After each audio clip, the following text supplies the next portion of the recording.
We've got the NBA playoffs prediction show with you guys today. I'm the host, Alex Naveca of Sideline Sports Podcast, where if you're not on the sideline, it's not Sideline Sports Podcast. And with me today is a good friend of mine. We just met a couple minutes ago, thanks to a good friend of ours, Ghazal Hassan, and he is the host of the Fantasy NBA Today podcast, Dan Besbris. Dan, how you doing today? And thank you so much for being on the show.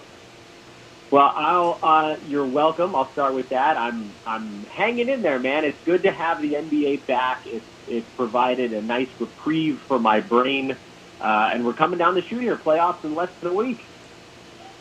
We're so excited, so much action, so much to talk about, especially in that Western Conference. You know what, Dan? Let's get straight to it. I mean, that Western Conference, right now, looking at it, that 8 seed is still wide open for 4 teams. The Grizzlies, the Trailblazers, the Spurs, and along with the Suns. If you had to choose one of those 4 teams, Dan, who's going to take it? Who's your team? Well, I got to go with the numbers right now. I would have probably said something different a week and a half ago, but right now the Blazers are the 8th seed. They passed the Grizzlies by a half game, so at the moment, the play-in situation, they would only have to win 1 game, where whichever team behind them, it's looking like it'll probably be either the Grizzlies or the Suns, but of course anything is possible. Those teams would have to win too. So with the way Dame is playing, I know we'd be remiss if we didn't talk about the fact that he put up 61 in that insane Tuesday night game against the Mavericks. He seems like the guy to beat. Yusuf Nurkic came back looking better than I could have ever expected. I've been really impressed with Phoenix. I mean, you got to give them love for winning every game in the bubble so far, but they kind of put themselves too far behind the 8 ball. So right now it looks like it'll be the Blazers. I like the Blazers choice as well, Dan. The Suns is definitely a team that you're just really jaw-dropping right now. Like, okay, you guys haven't lost a game, but at the same time, you said it right. Just if they maybe won a game or 2 even before this restart, I think they would have had a case for that 8 seed, and I definitely would choose the Suns there. But I mean, just you guys fell back too much. So I think the Suns would be a real good team that has a case for that 8 seed, but yeah, it's just a little too late. And with the Blazers sealing that 8 seed, we can definitely talk about playoffs starting. Lakers would most likely get that first round against the Trailblazers. If you're the Lakers, how nervous are you about having to play the Trailblazers? I'd say very right now. Again, this is one of those questions where if you had asked me this the day the NBA shut down in March, I would have said not at all. But the Lakers look like a team that's still kind of trying to find their legs here. It seems like they actually missed their missing guards a bit more than we had perhaps initially expected, with Avery Bradley sitting out the resumption and Rajon Rondo, who he takes a lot of heat for all the things he does wrong, but he is the guy that tends to run the offense when LeBron isn't on the floor. So he does provide something they need, at least on the offensive end. His defense these days, I think, is pretty notably lacking. LeBron doesn't look like himself yet. It looks like he's needed more time to kind of play his way into shape. And so I think for the Lakers, they were probably hoping they were going to catch a slumping Grizzlies team, and that's looking less and less likely right now. So, yeah, you have to be a little bit frightened. The one thing I think the Lakers have going for them is that they can defend people. They can play defense. They had one of the best defenses during the regular season, and that type of thing does tend to come into play when you get into these grinding, longer playoff series. And Portland, to this point, hasn't really shown, even while they've been playing well in the bubble, they haven't really shown the ability to defend anybody. They're winning high-scoring games that, frankly, Damian Lillard is being forced to put up 40, 50, 60 points for them to get over the hump. If he doesn't score 61 on Tuesday, they don't win that game over the Mavs. So that's the sort of the ray of light for the Lakers. And every week that they're still in this, the Lakers that is, I think they're going to get better, because it does seem like with every game, LeBron looks a little bit more like himself. Short answer to your question, though, is, yeah, I'd be a little bit afraid, because you're sort of running out of time to get yourself figured out right now. the Blazers are a team to be taken very serious. Now, also with the Lakers, are you concerned about their long ball right now with shooting threes? Because they have not been shooting threes as well. Even with Danny Green and with the acquisition of J.R. Smith, I still feel like the Lakers are really, really bad behind the arc. Yeah, it's one of those things where I always feel like it sort of levels itself out over time. They shot it better in their last ball game. Three balls are strange, that over a really long haul, you're going to get a good idea of what a team is. In a short burst like this, it's hard to know. There are guys in the NBA that, for their career, are and forget even the three-pointer. You could look at just all shooting percentages. This very small sample size of the 8 seeding games, you're seeing guys that are just all over the map. James Harden is shooting something like 52% from the field during these seeding games, and we know that's not who he is. So you kind of have to take everything with a grain of salt right now. I'm not super concerned that that's a lasting trend. I think it'll probably balance itself out. The question is, again, is there enough time for this reversion to the mean? Avery Bradley wasn't the guy that was floating their three-point percentage during the regular season. Not that they were great at it, but, guys like Danny Green, they run hot and cold, and he's been obscenely cold in these seeding games. Kyle Kuzma's been a little bit better than usual. So these numbers, they have a way of evening out over a long term. The question then I peel back to is, do we have a long term? I think it becomes a self-fulfilling prophecy. And for them, they'll just keep shooting, and eventually it will come back to its normal mark. So let's talk about that other LA team, and not just any other LA team, it's the Clippers. And the Clippers could arguably make a case even for next year to be that number 1 seed, but this year they are the number 2 seed, but there is even a risk of them dropping down to the 3 seed. They still have to play against 2 contenders in the Denver Nuggets and in OKC as well. If they lose those 2 teams, that could be a difference between them playing against a team like the Mavericks and playing a team like the Jazz in that first round of the playoffs. How crucial are these next 2 games for the Clippers? I agree with you on paper that you could argue maybe they'd rather have one of those teams than the other, but here's the problem with that. On the other side of that, when you're talking about the Jazz and the Mavericks and the Thunder even, you throw them into the mix, those teams have all been kind of out-tanking each other in the seeding games also. There's no proof of this, but, look at the way that the Jazz have been playing their guys. Look at the way the Thunder have been resting their guys. It seems like all of those teams are trying to jockey to find the Nuggets in the first round because Denver's down 2 of their starters right now, and they might accidentally jockey their way into playing the Clippers. If you're the Clips, you don't care at all. The Clippers have shown themselves to be a really tough matchup for the Mavericks. That's a matchup that favors LA because, well, Dallas relies so heavily on Luka Doncic. Clippers have 2 guys that they can put on him. A team like the Jazz, I don't think anybody in the Western Conference is particularly afraid of them. Same general idea with the Thunder. The only other team besides the Lakers and the Clippers that I think inspires any fear is the Rockets just because of their star power with both Harden and now I know news coming out that Russell Westbrook may have sustained a strained quadriceps, but in general you're looking at that team as, this is a team that could get hot and do some damage. The Clippers, by the way, coming back to your very first point, I think they're the favorites to win it all this year, over the Lakers, over the Bucks. They just, to me, they look like they're better prepared at this point. They look like they are closer to where they need to be. The only thing you could argue right now that may give you pause is that they're still without Montrezl Harrell, who still hasn't gotten back into the bubble due to personal stuff. If he doesn't get back in, maybe that's the thing that tips it back over. But if I'm a betting man, Clippers are something like a 3.5 to 1 underdog to win the finals. I think that's actually a pretty good value on the team, in my estimation, that's the best team in the Western Conference right now. And are they better than the Bucks? Maybe, but head-to-head, if you call that a coin flip, calling them an underdog on a betting market makes them a pretty good play.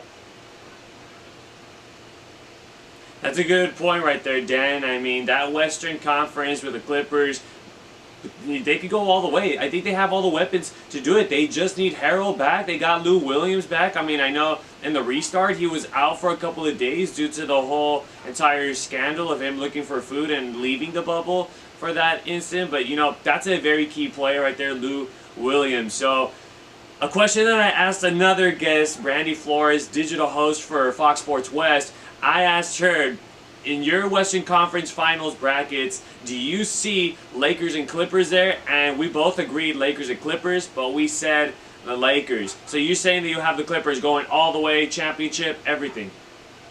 Yeah, I think the Clippers are better than the Lakers right now. Right now. And again, this is different than what it was before the shutdown, but it looks like the shutdown has, I would argue, helped the Clippers because it helped Paul George get from about 75-80% strength to probably 95% strength. And on the other side, Anthony Davis looks like he's kind of playing his way into rhythm. Teams have been throwing new things at him defensively that he's working his way through. And LeBron, I mean, I don't think there's any denying that LeBron is not at full LeBron strength right now. That's not to say that he can't get there, but right now, if you put the Lakers and the Clippers in a 7-game series today, the Clippers would win it. I don't think there's almost no doubt in my mind they would win a 7-game series today. Now, if they're playing in the Western Conference Finals, that's a month and a half from now. You might see LeBron more like what he was doing in February and March when the season shut down. Then I think you call that maybe 50-50, maybe 55-45 Lakers. But as of today, the Clippers are a better team than the Lakers. Clippers definitely looking very good going into the playoffs. Still have to take care of business against the Denver Nuggets and Oklahoma City Thunder these next couple of days. But we're going to go ahead and take a quick break, Dan. But when we come back, we're going to talk about that Eastern Conference and the type of matchups that are coming our way this coming week. But if you're not on the sideline, it's not Sideline Sports Podcast, the source of all SoCal sports. We'll be right back. Boncho Smith, hip-hop artist and men's basketball player, and you're watching Sideline Sports Podcast. Welcome back to Sideline Sports Podcast. Again, I'm the host, Alex Naveja, where if you're not on the sideline, it's not Sideline Sports Podcast, the source of all SoCal sports news. And of course, with me today is the host of the Fantasy NBA Today podcast, Dan Besbris. Dan, again, that first half was pretty intense with the Western Conference, it being a tight squeeze and that 8 seed trying to duke it out to see who it's going to end up going to be. We both agreed it's going to be the Trailblazers, and even in some instances, maybe the Suns could have made an arguable case there had they had won another game or two. But you know what? Let's talk about that Eastern Conference. Eastern Conference looks like everything's already set. The 1 to 8 seed. And what are your thoughts on the 8 teams that are making it right now? So, what are you thinking? Man, the bottom of the Eastern Conference is so bad. That's the first thing that pops into my head, which I know is an unfortunate and pessimistic take on the Eastern Conference as a whole. By the way, I wanted to know one last quick thing on the Western Conference. The Grizzlies played the Bucks in their last game, but I can't imagine Milwaukee's going to be playing their starter. So if the Grizzlies win, then they get to be in that play-in situation. So they still have the best shot to play against the Blazers, but just a couple days here and we'll know for sure. Yeah, the Eastern Conference. So it's kind of a funny thing happened here. Because the Wizards were sort of the throw-in team in this bubble, and they've lost all of their bubble games, they've now, as a total win percentage, they've fallen behind the Hornets and the Bulls. And another loss would actually drop them into basically a win percentage tie with the Knicks at 14 games under 500. Now, I know lottery odds were calculated on the records up to March 11th, but the simple fact is we have a team in the bubble that's 23 games under 500. The Magic, who have completely, Aaron Gordon's hurt, Jonathan Isaac's hurt again, Fournier's the 6th, Terrence Ross is gone. They've fallen apart at the seams. They're 8 games under 500. I don't know how the Nets have been playing as well as they have been, but they, once we get into the playoffs, they're most likely going to get run out of the arena. The Sixers lost Ben Simmons. We don't know what Joel Embiid's status is. The Eastern Conference is extraordinarily top-heavy. The Bucks are a very good team. The Raptors are a very good team. The Celtics are a pretty good team. and the Heat and Pacers are sort of one click back of that Celtics kind of tier 2 thing. So you're right. I think it's a little bit more cut and dry. The Western Conference, there's a little bit more parity. There are more good teams that sort of made every game tougher throughout the year. And you have these teams in the East that can beat up on the bottom 7 or 8 teams instead of the bottom 2 or 3 in the Western Conference. All that, loop that all together, and I think it feels to me like you're pretty obviously going to get one of those top 3 teams coming out of the East. Wouldn't you agree? Oh, Dan, I completely agree with it. Before we even went on, I told you my team was the Toronto Raptors, and I'm not sleeping on them right now, Dan. They're definitely going to be a team to watch in the playoffs. They're playing some red-hot basketball right now. They are 9-1 in their last 10 games. This is a team that you should not take lightly, and I think the team that has a huge target on their back right now, it's the Milwaukee Bucks, if you ask me. The Bucks they're going to have a tough task, and if you ask me, that Eastern Conference Final will be Bucks and Raptors, and I think the Raptors can make a pretty good case to 2-peating it. So you definitely knocked it out of the park by saying it is very much top heavy with the Bucks, the Raptors, the Celtics being in that case. You can even say and throw in the Miami Heat if they could be able to take the Heat themselves. So definitely going to be a real interesting Eastern Conference just to see these top teams duke it out instead of the Western Conference where these 8 teams, all of them have a lot of talent. The East Coast seems to be a little bit of a different story. Yeah, and so, you kind of have to break it down chronologically, right? So the Bucks are going to have the Magic in the first round. That's going to be a steamrolling.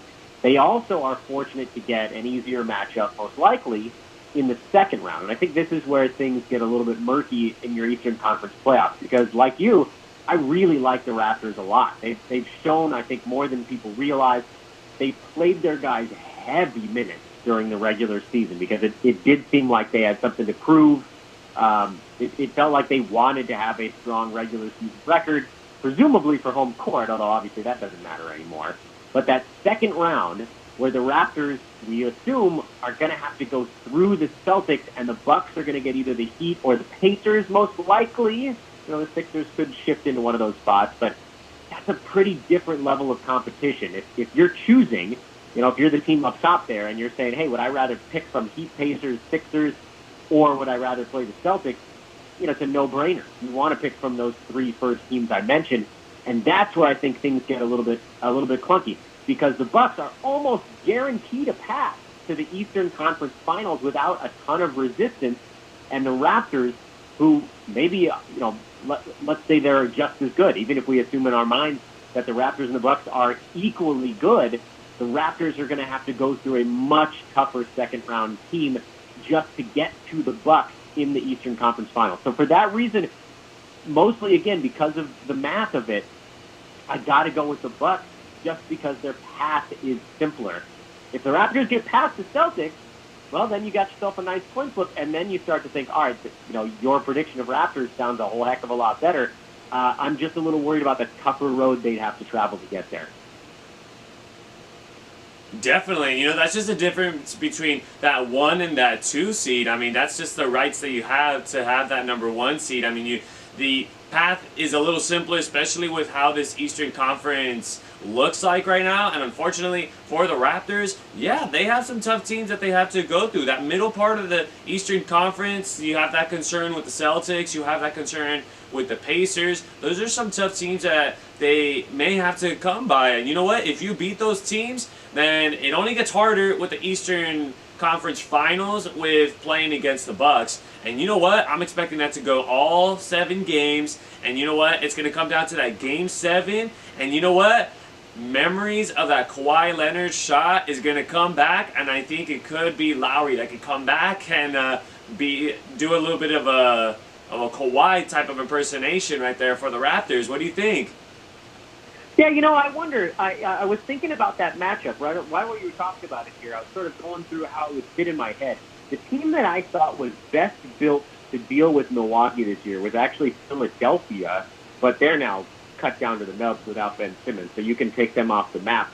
Toronto, I do feel like that was one of those series where they really did need Kawhi. This is a good defensive team, but from a matchup standpoint, Milwaukee poses a pretty difficult matchup for Toronto. Toronto doesn't really have the one guy now that they can stick on Giannis. They can throw Pascal Siakam on him, but that's not going to stop on him. No one can stop him, but the way that they defended him by sagging back, by having Kawhi as an option to go to be that one-on-one guy, Giannis is still going to have to show something in the playoffs. You're right. He hasn't still shown the ability to deal with a sort of the packed interior defense of Toronto. I just think that Milwaukee is a little bit better suited to deal with it this year than they were last season. So if those two teams went head-to-head, you and I would be going head-to-head as well. I'd have a slight lead to Milwaukee. Well, once we go deep into the playoffs, Dan, I'm definitely going to be contacting you to see, hey, man, look at, what do you know? It's Bucks and Raptors. We're definitely going to have to put some monies, or maybe put a pizza on it, or put some wings on it, and see who ends up winning on top of that one. My final question for you, Dan. What's that? Sure, go ahead. Oh, no, I was going to ask, final question. Who do you have for the NBA Finals, and who's your champion? I know you're talking about Clippers, but now that we talked about this Eastern Conference, who do you have that matchup? Who wins? I'm going Clippers over Bucks in the finals. Wow. The 2-1 seed. How many games? Yeah, I don't know how Toronto has. I don't know if they can overcome Milwaukee this year. That's my fear. I do think it's going to be a heck of a series, though, and anything can happen. What if somebody gets hurt? Oftentimes, your winner in the playoffs is the team that stays the healthiest year over year, right? Like, look at last season. The Warriors lost everybody. Toronto stayed mostly healthy. That could happen again this year. It's a good choice. Very good choice. I mean, you still have an LA team being a part of it, but you know what? I'm going to counterpart you and go with 1-2 instead of a 2-1. I'm going to go with the Lakers on the Western Conference side. I see them getting their act together, and once they just have to flip the switch, and once they start the playoffs, I really have some good faith, and I really do feel like the Lakers are going to get their act together. The threes are going to drop in there. They're definitely going to play more like a team. They're going to look much better in the playoffs and get through them. It's not going to be an easy task, especially with the Clippers. They're going to make a case for that Western Conference final, but I see the Lakers getting past them. And as far as the East Coast, talked about it, Raptors going to get right past it. It's going to go down to the wire, Game 7. I see a big shot coming for the Raptors. Kyle Lowry, he's going to make that big shot for the Raptors, Game 7 against the Bucks. And at the end of the day, it's going to be Lakers, and it's going to be the Raptors. And I said it before on the podcast, Dan, and I'm going to say it. The Lakers, it's a 10-year anniversary since their last championship, and they're going to take it this year. I hope you're right, man. I hope you're right. The Laker fan in me really hopes you're right. The way they've looked lately, the way that LeBron has looked like, October, November LeBron, that does scare me a tiny bit, but dang it, I hope you're right. Well, that does it for us here on Sideline Sports Podcast. We thank you all so much for being on the podcast, Dan. And you know what? Just the predictions, this NBA season, it's just been a wild ride, and we're expecting the playoffs to also be a wild one. So just thank you so much for being on the show, Dan. Hey, it's my pleasure. I will talk NBA with anyone, anytime. And while we're in this era of the COVID where I don't get to see any other people, I'm even more talkative than usual. Well, we definitely appreciate your input and your insights, Dan. I look forward to keeping in touch throughout these days, and I look forward to seeing the new content on the website. To follow Dan, guys, I will make sure to put his website and all of his social media handles down in the description below, so that way you guys can stay up to date with everything NBA. Dan does a great job maintaining the website. He stays up to date with everything NBA. You name it, he knows everything about NBA. And you know what? He could talk NBA for days. So if you guys want to talk to Dan, I would definitely put all that stuff down in the description below. Give him a follow on Twitter and hit him up. He's definitely a great guy to talk to. So once again, thank you, Dan, for being on the show. Thanks, man. It's a pleasure. And I was Alex Neveka, the host of Sideline Sports Podcast, where if you're not on the sideline, it's not a Sideline Sports Podcast, the source of all SoCal sports. Give this video a thumbs up, hit the subscribe button. We're definitely going up here from here, folks. And of course, make sure to stay safe and enjoy the NBA playoffs.